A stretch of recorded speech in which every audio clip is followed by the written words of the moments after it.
If you're struggling with getting motivated, finding direction, or maybe you're simply looking to learn from the best thinkers, leaders, and entrepreneurs, and you'd like to access hours of great inspiration, I have just the thing for you.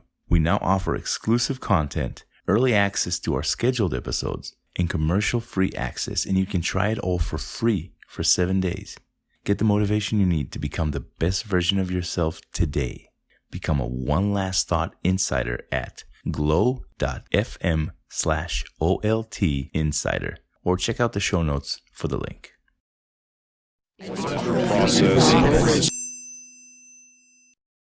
Please subscribe and share. I'm directing my advice to our little girls. May you grow up to be a generation of women who claim space equally with men in both your professional and personal lives. And may you grow up to be women who make a difference.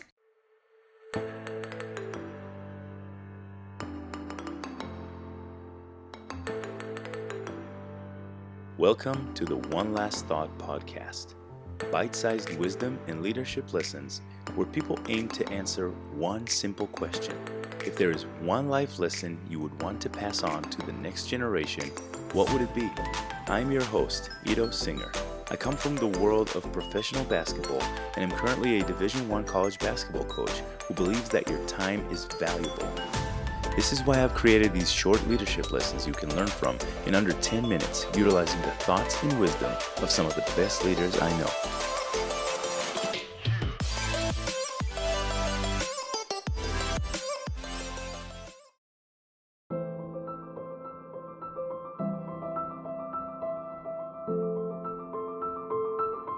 We have two great leaders sharing their thoughts with you today. Acamea Deadwiler is the author of Single That, Dispelling the Top 10 Myths of the Single Woman. Eliza VanCroft is a speaker, teacher, and author who focuses on workplace communication and presentation. Let's dive right in.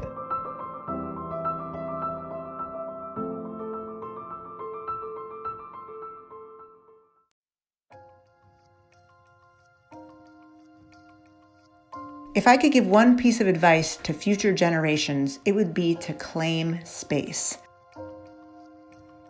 My one last thought would be to not allow your relationship status to define you. In my book, I talk about 5 ways to claim space, but today I'm going to be focusing on my favorite one, which is being visible. And the best way you can be visible is by truly being yourself, by doing what I call playing in your sandbox. And that happens probably more often than we believe it does. If you're single, you're viewed one way, you may view yourself one way. If you're married or in a relationship, you're viewed a different way and may view yourself that way and believe that it has some bearing on the significance of your existence. Figure out what you love, what you're good at, what you feel passionately about. Let that knowledge guide your choices and your career path. And that's not true. You are whole, you are complete, you are enough with or without a significant other.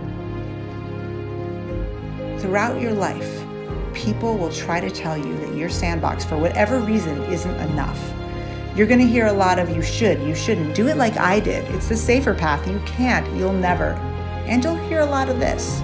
You'll hear a lot of no. Shut out that noise. It's just noise. A lot of times we succumb to societal pressures that tell us that we're supposed to follow a certain order in life. You're supposed to graduate college and get a job and then find a partner and get married, start a family, purchase a house. It's going to be tempting throughout your careers and your lives to look at other people's sandboxes, look at the tools they have, and think theirs is better, that what they're building is better. Don't do that. There's this path that's been laid out before us, and we're afraid to deviate from it because it's been ingrained in us that this is how things go. Don't waste one moment looking at other people's sandboxes. If you try to make your sandbox like anyone else's, you'll lose, because there's somebody in that sandbox already, and they're going to be infinitely better at playing in their sandbox than you are. So if we don't follow that path, yes, we can be ostracized. Some people may not understand, especially if you're a woman. It happens, to both genders, but I think especially women, because we're expected to be homemakers and mothers and wives and aspire to marriage. So when we don't, it's viewed as especially concerning. But if you play in your own sandbox, if you embrace it, you're untouchable. No one can touch you because no one will ever do you better than you will. But this happens to everyone. You make decisions because you think that's the decision you should be making without stopping to think if it's actually what you want. The people who most effectively claim space are comfortable with themselves because they are fully themselves. Don't allow anyone else to determine the course of your life or determine who you're going to be in a romantic relationship with, who you're going to marry, if you're going to marry, whether or not you're going to have a family. And it may be the closest people to you. It may be your family and friends who pressure you, and not just society. Be visible. Claim space unapologetically. And always, always play in your sandbox. That's how you'll succeed at work, but more importantly, that's how you'll succeed at life. They don't understand. They want you to be happy, and they associate that with happiness because that's what we've been told is, the American dream, so to speak, and how we're supposed to live our lives. Who you choose to spend your life with and have children, those are such serious life-altering decisions. Just make sure that you're making the choices that are best suited for you and are authentic to who you are. Be true to yourself.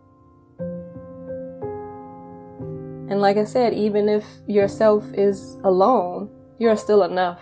Your life still has innate value. Don't believe that you need to have anyone else or follow a certain path or check the list off in the order that it's been presented to you in order to live a full life. If you're happy, that's all that matters. Enjoy this journey. Good luck, have fun, and always, always claim space.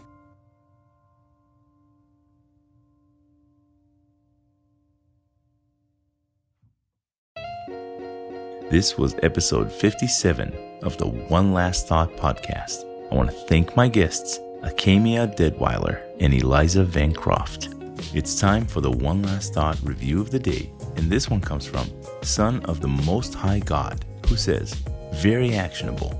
Great podcast for individuals who are looking to improve their leadership skills. Each episode is packed with wisdom, but has enough content to not overwhelm you. Highly recommend. I'm so glad you're enjoying this podcast flow and rhythm. I tried to inform without overwhelming, and the leaders that we've had on this podcast are phenomenal to learn from. I'm privileged to get some of the best advice into my inbox every day. For the rest of you, again, if you want to be featured on the next episode, all you have to do is drop a review and rating on either Apple Podcast or Castbox, and I will pick one to be featured on the next episode. If you'd like to find some exclusive offers, giveaways, and opportunities to further connect with the guests you've heard on this episode, please check out the show notes. You never know what goodies our guests may have waiting for you there. Please support our guests by connecting with them directly through those links. They're waiting to hear from you. You can find us online at One Last Thought Pod on everything. I want to thank you, the listeners.